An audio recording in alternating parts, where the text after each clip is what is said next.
ตอนนี้ทีมงานเขากำลังจะเดินทางไปใช่นี่เดินทางไปละเตืองโกกูฝึกสงทานนี่เนาะมันกำลังจะออกเดินทางไปฝึกพรมวิชาชีพเนาะให้แกจุดสุมลาโก้เนาะทางจันตุ้มเพิ่นนั้นเพิ่นจะไปเฮ็ดน้ำยาสไลด์แล้วก็สบู่บัดทางจันแสงสว่างเพิ่นว่าให้จันแสงสว่างไปทักหยังเจ้านั้นไปทักเปเพิ่นว่าเนาะทักเปนอน ทักไปนอนสนายพาไปขึ้นรถเลยไปเดินทางไปเนาะไปเป็นภาพที่สวยงามตะเวนขึ้นตอนเช้า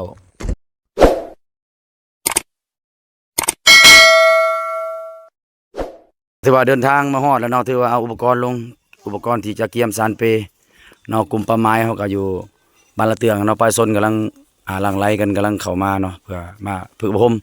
เนาะจันใหญ่จันตุ่มเพิ่นยกโป้อยู่โอ้ยไปเทินคนเทินไปรอแล้วมื้อนี้เจ้าสุดยอดแล้วมื้อนี้เจ้าสิเดินทางต่อเจ้านั่นอีก50 กิโลพุ่นเจ้านั่น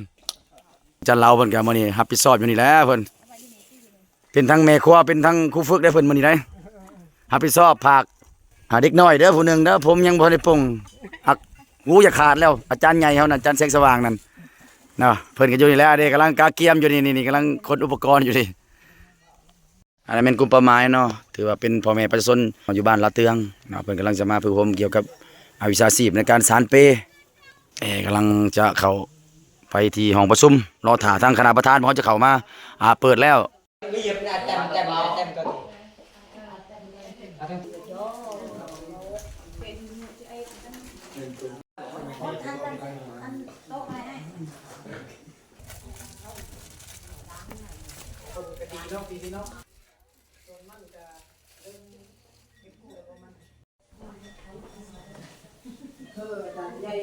เดี๋ยวพวกนั้นกองประชุมในพวกหมายสำคัญนี้เนาะข้าพเจ้าขออนุญาตเรียนการแทนหัวหน้ากรมการศึกษาโรงเรียน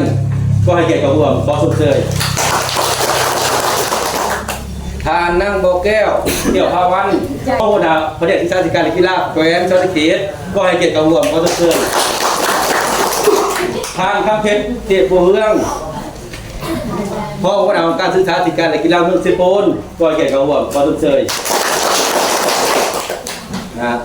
ทางงานและประกวดจังร่วมกรมการศึกษาโรงเรียนก่อนเกียรติกับร่วมทางนั่งเรียนอาทิตย์ข่าวประเสริฐพ่อหัวหน้าคนแน่คณะกรรมการแห่งชาติลาวเบอร์ลิสโก้เนาะรับวันนี้เขากรมมือต่างประเทศก่อนเกียรติกับร่วม